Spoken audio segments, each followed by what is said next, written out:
Hello, and welcome to Module 3, Chapter 2, Introduction to PLA-MNH Groups. In this presentation, we will cover the following topics. What are PLA-MNH groups? Why implement PLA-MNH groups? How do PLA-MNH groups work? What is the evidence behind PLA-MNH groups? After we've covered these topics, we will tell you what to do next and give you an opportunity to ask any questions.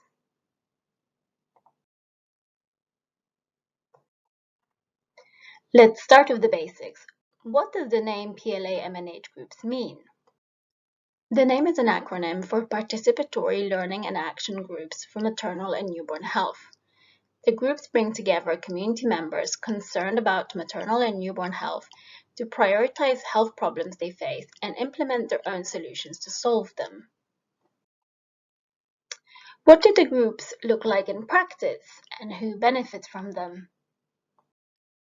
At the core of the group will be the people most concerned about maternal and newborn health.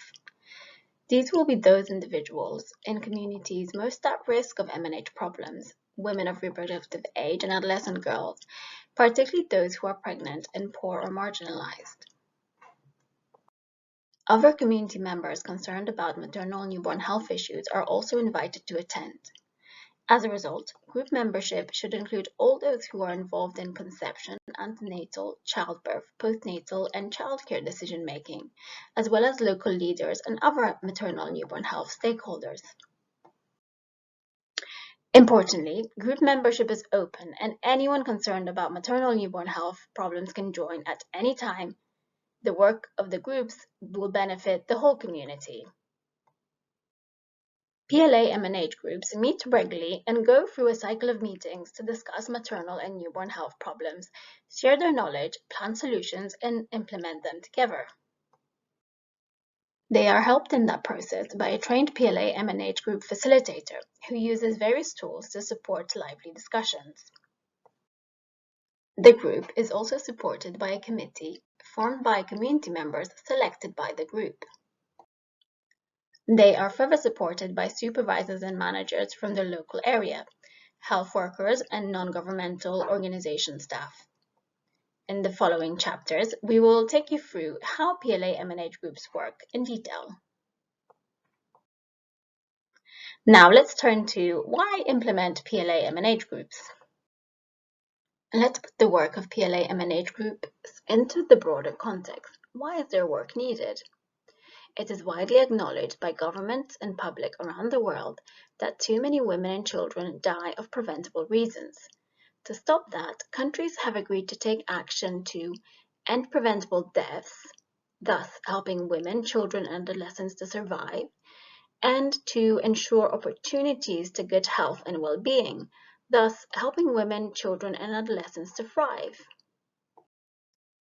Let us look at the situation of women and babies around the world. Every 2 minutes around the world, 10 babies are stillborn. 10 newborns die. 1 pregnant woman or recent mother dies. And many more women and babies suffer illness and injury. The reason for this is that women, adolescent girls, and newborns continue to face a range of maternal and newborn health problems that can kill them, harm them, or hold them back, prevent them from surviving and thriving. These problems are well known. Let's take a look at them. For every 10 maternal deaths,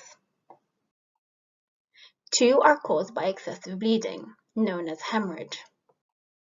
2 are caused by indirect causes which can be exacerbated during pregnancy, such as malaria, HIV/AIDS, or diabetes. 2 are the consequence of maternal hypertensive disorders linked to high blood pressure, such as preeclampsia.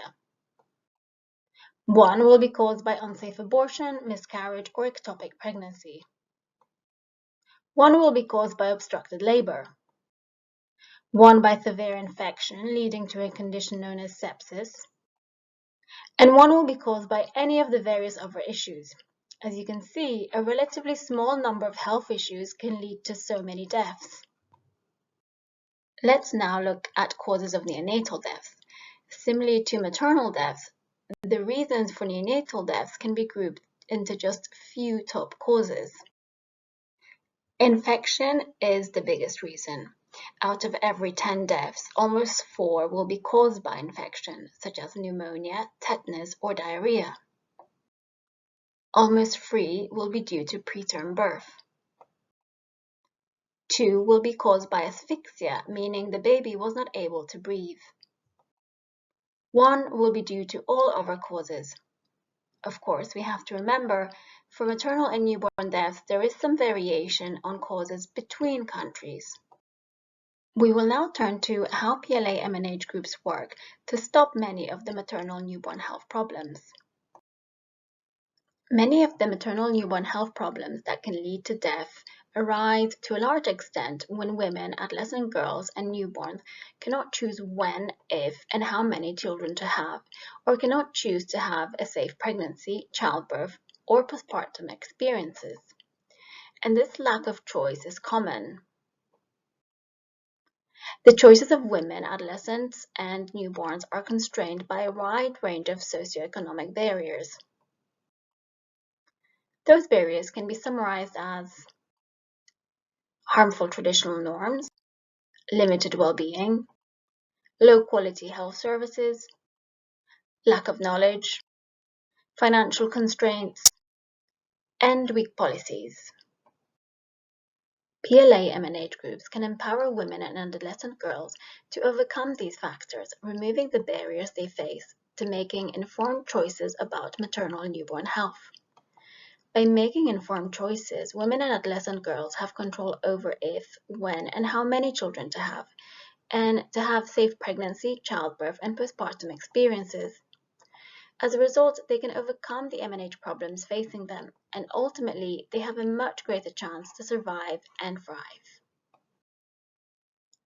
Why don't we look together at a real-life example from one of our PLA-MNH group programs?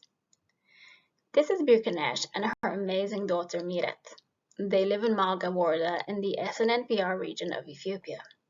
If you met her, Birkanesh would tell you a wonderful story about Miret's birth. A birth which took place safely at the local health center, surrounded by skilled staff and essential equipment. It's a story which I hope resonates with many of you. But the story about the birth of her son Tariku is much harder to hear. Tariku was born about 3 years ago. During his birth, Birkanesh suffered a number of dangerous complications. She had a retained placenta, which led to a hemorrhage, causing her to lose a great deal of blood. Birkanesh also got a serious infection. Both she and Tariku nearly died. In her own words, Birkanesh said, "There was a lot of blood and my placenta didn't come out as it should have done." One key reason she experienced these complications is because she gave birth at home. She had no choice. She was forced to give birth at home alone on the floor of her house. There, she did not have access to the health workers or equipment that could have avoided these complications. Happening late at night, it also meant she did not have the emotional support of her family and friends. Again, in Birkanesh's own words, "When I had my first child, I didn't have anyone to support me during my labor." Birkanesh was forced to give birth at home for a range of reasons. Barriers included the distance and inaccessibility of her local health center and the poverty, disadvantage, and material circumstances in which she lived. At that time, the road between Birkanesh's village and the local health center was rough and rutted and impassable to vehicles. The local ambulance was also in disrepair and rarely operational. The only way to get to the health center was to walk cross country for more than 2 hours. When Birkanesh went into labor with Tariku, the pain was unbearable and that journey became simply impossible. Birkanesh explains, "I stayed at home. I had no way to get to the health facility. There wasn't any transport to get me there. It would have been over 2 hours walk." After these experiences, Birkanesh joined a newly formed PLA-MNH group, and together they worked to ensure nobody faced these complications again. Before the birth of her second child, Miret, Birkanesh and other members of her community lobbied and convinced the local government to meet their obligations. to rebuild the road and to make the ambulance operational. They also generously donated their time and tools to help, spending many hours digging alongside the road contractors. And their work has paid off. When it came time for Mirat's birth, Birkanesh had a choice, and she chose to deliver at a health facility. As she said, I had a way to get to the health center and give birth to my second child.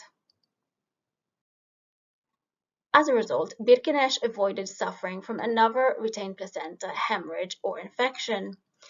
She was able to have a safe delivery at the local health center, surrounded by skilled staff and essential equipment.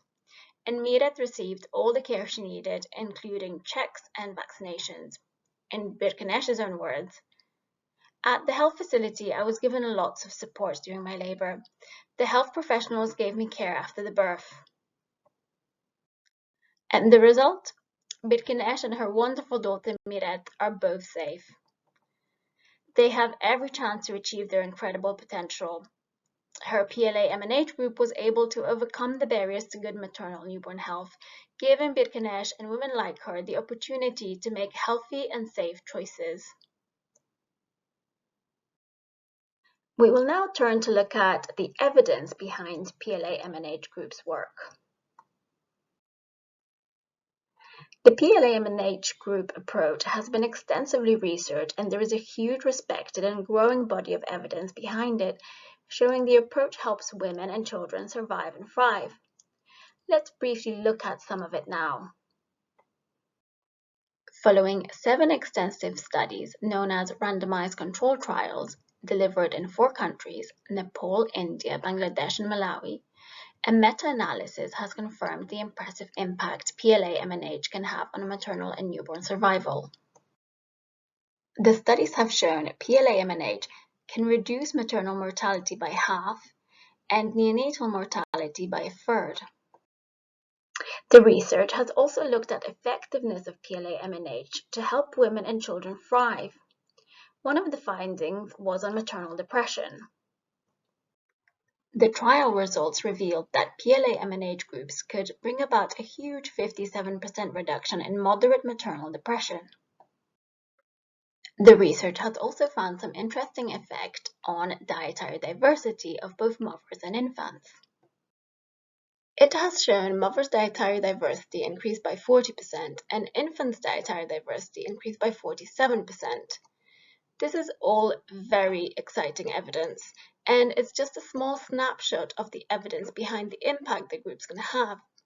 If you would like to learn more, you can find the full bibliography of all the research papers on the main learning portal.